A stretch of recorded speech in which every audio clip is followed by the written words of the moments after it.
தரும் நாராயணீயம் அருள் வழங்குமே, தினம் நம்மை காக்குமே. ஐககவாகினி மோகினி சக்ரினி ராகவிவர்தினி ஞானமயே குணகணவாரிதி லோகஹிதைஷினி ஸ்வரசப்தபூஷித கானனுதே சகல சுராசுர தேவ முனீஸ்வர மானவவந்தித பாதயுதே ஜய ஜய ஹே மதுசூதன காமினி சந்தான லக்ஷ்மி துபாலயமா. நம்முடைய நாராயணியத்தில் உத்தமமாக ஸ்ரீ ராதாகிருஷ்ணன் திருக்கோயிலுடைய திவ்ய தரிசனத்தை அடைஞ்சுட்டு இருக்கோம். அது நமக்கு எங்க இருக்குன்னு நமக்கு ஏற்கனவே சொல்லி இருக்கோம். சென்னை கீழ்ப்பாக்கத்தில் சன்னியாசிபுரத்தில் அமைந்திருக்கக்கூடிய உத்தமமான இந்த திருக்கோயிலில் நாம் வலம் வர ஆரம்பிக்கும் போது அழகான ஒரு லக்ஷ்மி அயக்ரீவருடைய திவ்ய தரிசனத்தை தனி சன்னதியாக இங்கு அடைகின்றோம். ஆம், நமக்கு ஞான ஆனந்தமயம் தேவம் நிர்மல ஸ்படிகாகிருதிம் என்று ஞானத்தை அளிக்கக்கூடிய ஹயக்ரீவ சுவாமியானவர் அபய கஸ்தத்தை நமக்கு அருளாக வழங்கிக் கொண்டு தன்னுடைய மடியிலே லக்ஷ்மி தேவியை தான் அமர்த்திக் கொண்டு அவளை அரவணைத்துக் கொண்டிருக்கக்கூடிய திவ்யமான தரிசனம். அழகான நீலக்கல் மாலையையும் இந்த சுவாமியானவர் சார்த்திக் கொண்டிருக்க, லக்ஷ்மி தேவியானவள் அழகான தாமரை பூவை தன்னுடைய கையிலே வைத்துக் கொண்டு ஞானம் ஐஸ்வர்யம் இரண்டையும் அளிக்கக்கூடிய சேவையை அடைந்து சற்றே நகர்ந்தோமே ஆனால் அங்கு பூமாதேவியை காப்பாற்றிய பகவானுடைய மூன்றாவது அவதாரமான ஸ்ரீ வராகமூர்த்தி ஏனமாய் கிடந்த மூர்த்தி எந்தை பாதம் எண்ணியே என்று நின்ற திருக்கோலத்திலே அவர் நமக்கு அழகாக திவ்ய தரிசனத்தை அளிக்கின்றார். சற்றே தாண்டினோமே ஆனால் ஆகா, கார்த்திகை மாதத்திலே காண கிடைக்காத லக்ஷ்மி நரசிம்மனுடைய திவ்ய தரிசனம். அவரும் அபயகஸ்தத்தோடும் அழகான சக்கரத்தை தாங்கிக் கொண்டும் லக்ஷ்மியை தன்னுடைய வலது மடியிலே அமர்த்திக் கொண்டு யஸ்யாபவத் பக்த ஜனார்த்தி கந்துகு பிதிர்த்தமன்யே ஸ்வவிசாரிய தூர்ணம் ஸ்தம்பேவதார ஸ்தமனன்யலப்யம் லக்ஷ்மி நரசிம்மம் சரணம் பிரபத்தியே என்று நம்முடைய பயங்களை போக்குபவராக சர்வ தோஷங்களையும் நிவர்த்தி செய்பவராக இருக்கக்கூடிய அமர்ந்த திருக்கோலத்திலே காட்சியளிக்கக்கூடிய அவருடைய திவ்ய தரிசனத்தை அடைகின்றோம். சற்றே நகர்ந்தோமே ஆனால் அழகான ஒரு காட்சி, சந்தான லக்ஷ்மியினுடைய திவ்ய தரிசனம். சந்தான லக்ஷ்மி து பாலயமாம் என்ற ஒரு ரீதியிலே கருணை கடாட்சத்துடன் அழகான ஒரு சந்தானத்தை, அதாவது ஒரு குழந்தையை மடியிலே அமர்த்திக் கொண்டு அவளை அமர்த்தி அரவணைத்துக் கொண்டிருக்கக்கூடிய இந்த சந்தான லக்ஷ்மி புத்திர பேரு, அதாவது குழந்தை பாக்கியம் இல்லாதவர்கள் இந்த திருக்கோயிலிலே இவளை தரிசிக்கும் போது அந்த அழகான பாக்கியத்தை அளிக்கின்றாள் என்று இங்கு இருப்பவர்கள் கூறுகிறார்கள். இந்த வைபவத்தோடு நாம் இப்போது நாராயணியத்திற்கு திரும்புகின்றோம். நமக்கு ஞாபகத்திலே இருக்கும் நாராயண பட்டத்திரியானவர் 4வது தசகத்திலே அஷ்டாங்க யோகத்தினுடைய பிரத்யாகாரம் என்ற ஒரு வைபவத்தை சொல்லி 3வது ஸ்லோகத்தை அழகாக பூர்த்தி செய்தார். 4வது ஸ்லோகத்தை ஆரம்பிக்கின்றார். அதாவது அஷ்டாங்க யோகத்திலே நாம் மனதை கட்டுப்படுத்த வேண்டிய பிரத்யாகாரத்தை பற்றி கூறியவர் அதை நிலைநிறுத்த வேண்டிய தாரணை என்ற ஒரு பகுதியை, அதாவது பிரத்யாகாரமும் தாரணையும் அஷ்டாங்க யோகத்திலே சேர்ந்து வருவது, அந்த இரண்டையும் விளக்கி இதோ கம்பீரமாக குருவாயூரப்பன் தலையசைக்க தான் அடுத்த ஸ்லோகத்தை, அதாவது 4வது தசகத்தினுடைய 4வது ஸ்லோகத்தை பட்டத்திரி ஆரம்பிக்கின்றார்.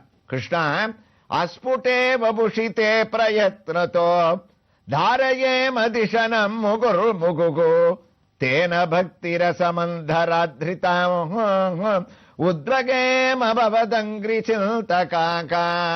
கிருஷ்ணா, வேதங்களாலும் உபனிஷத்துக்களாலும் புலப்படாத, சாதாரணமாக புரிய முடியாத தங்களுடைய ரூபத்தை அடிக்கடி நாங்கள் இந்த அஷ்டாங்க யோகத்தினுடைய பெருமையை அனுஷ்டிப்பதால் இப்போது புரிந்து கொள்ள ஆரம்பித்திருக்கின்றோம். அதாவது பட்டத்திரி அங்க அஷ்டாங்க யோகத்தை அனுஷ்டிச்சுட்டே நாராயணியத்தை எழுதல, நமக்கு புரியணும்ன்றதுக்காக இந்த ஸ்லோகத்தினுடைய விளக்கத்தை இப்படி சொல்றார். ஆக ஒரு மனுஷனானவன் உத்தமமாக உன்னுடைய திவ்ய தரிசனத்தை அடையணும்னா மனசை கட்டுப்படுத்தணும். அந்த மனசை கட்டுப்படுத்துறதுக்கு பேரு தான் பிரத்யாகாரம். அந்த பிரத்யாகாரத்தினுடைய அடுத்த நிலை இருக்க, அதுக்குத்தான் தாரணைன்னு பேர். அந்த தாரணைன்றது என்னன்னா, தான் கட்டுப்படுத்திய மனதை ஒரே இடத்திலே நிலைநிறுத்துவதற்கு தாரணைன்னு பேரும். இந்த ரெண்டுத்தையும் ஒன்னா சேர்ந்து பண்றதுக்கு நமக்கு ராமகிருஷ்ண பரமஹம்சரோ பகவத்கீதையில கண்ணன் சொன்ன அந்த அபியாசமானது ஏற்படணும்.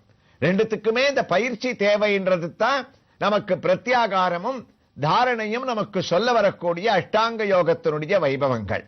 அப்ப பயிற்சினா என்னது? நம்ம மனசை நிலைநிறுத்தி நம்ம ஒரே ஒருநிலைப்படுத்தக்கூடிய காரியம் இருக்கே, அதுக்கு தான் பயிற்சின்னு பேர். இதற்கு ஒரு அழகான ஒரு கதையை கூட பெரியவர்கள் யோகிகள்லாம் சொல்றது வழக்கம். அதாவது ஒரு கிராமத்துல ஒரு பெரிய பண்டிதர் இருந்தாராம். அந்த பண்டிதர் அஷ்டாங்க யோகத்தை அனுஷ்டிச்சவர்.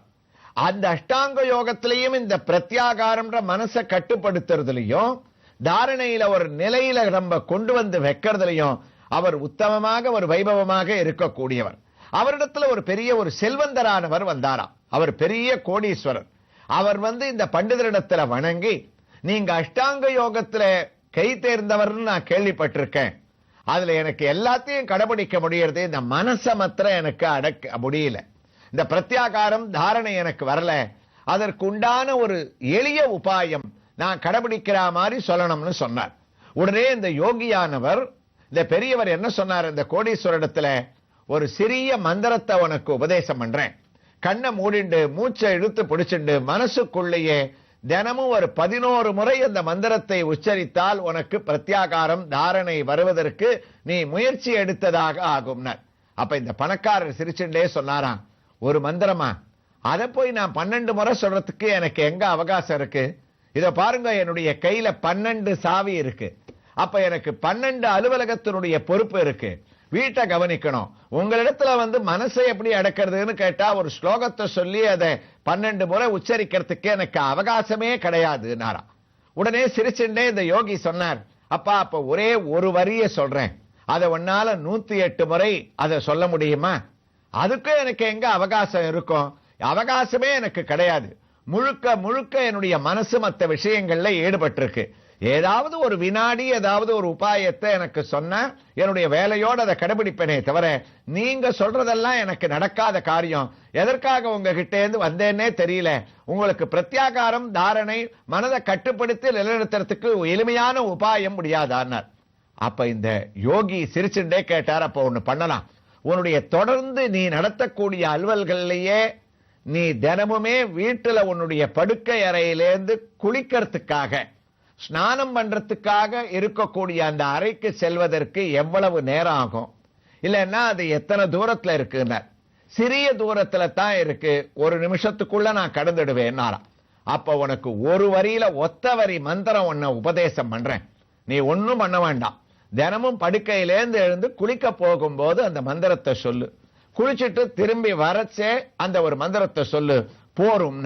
இதை முயற்சி பண்ணலாம். இது ஒண்ணு எனக்கு வேற வியாபாரத்திலேயோ அலுவலகத்திலேயோ எந்த ஒரு குறுக்கீடும் இல்லையே, கண்டிப்பா பண்றேன்ட்டு மறுநாள் இந்த பணக்காரர் போய் தன்னுடைய குளிக்கிற இடத்துக்கு படுக்கிற அறையிலேருந்து போற வரைக்கும் அந்த ஒத்த மந்திரத்தை சொன்னார்.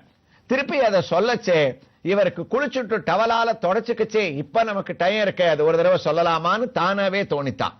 அப்ப சொன்னார்.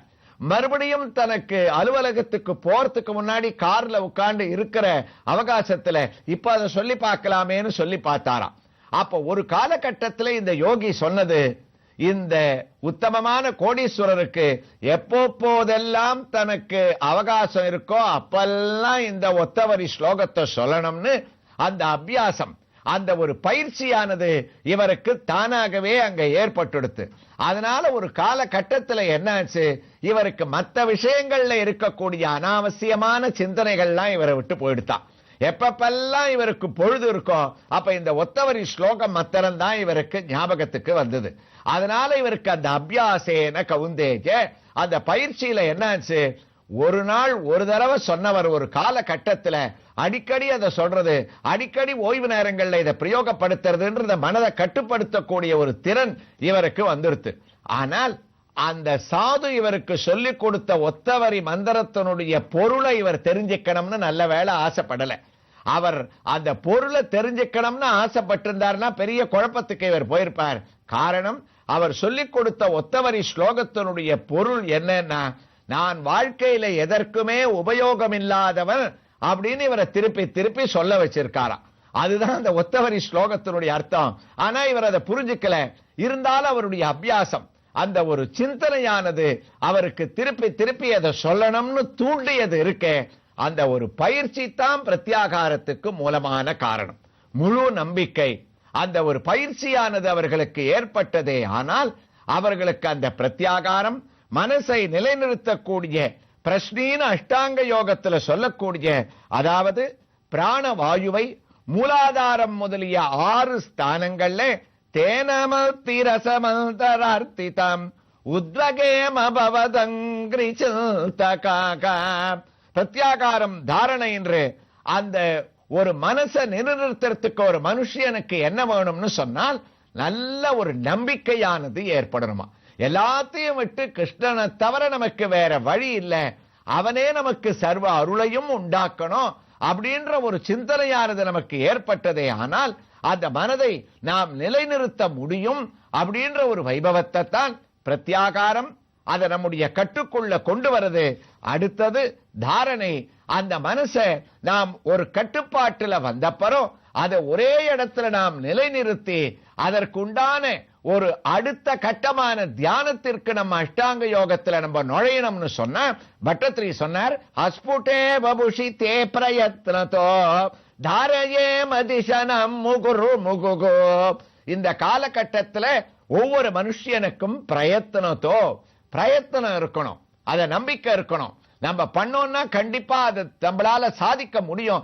ஏன் மனசை அடக்க முடியாது, ஏன் நம்முடைய மூலாதாரம் வழியாக பிரணவவாயுவை அடக்க முடியாது அப்படின்ற ஒரு நம்பிக்கை, ஒரு சிந்தனையானது ஏற்பட்டதே. ஆனால் அதை நம்ம கண்டிப்பாக கடைபிடிக்கலாம்னு உத்தமமான இந்த ஸ்லோகத்திலே பிரத்யாகாரம் தாரணை என்ற வைபவங்களை பட்டத்ரி எவ்வாறு சொல்ல வந்தார் அப்படின்ற விவரங்களுடைய தமிழ் பாசுரத்தை நம்ம பார்த்தோம்னா, உன்னொரு மனதில் கல்னே ஒன்றாத வேலை தன்னில் தன்னிலை மறந்து தியானத்தகவுடன் பணிதல் செய்வேன் வண்ணமார் உனது பாதம் வலமலர் பணிதல் செய்து நன்னிலை நாடுகின்ற நாட்டத்தை கொள்வேன் குருவாயூரப்பா.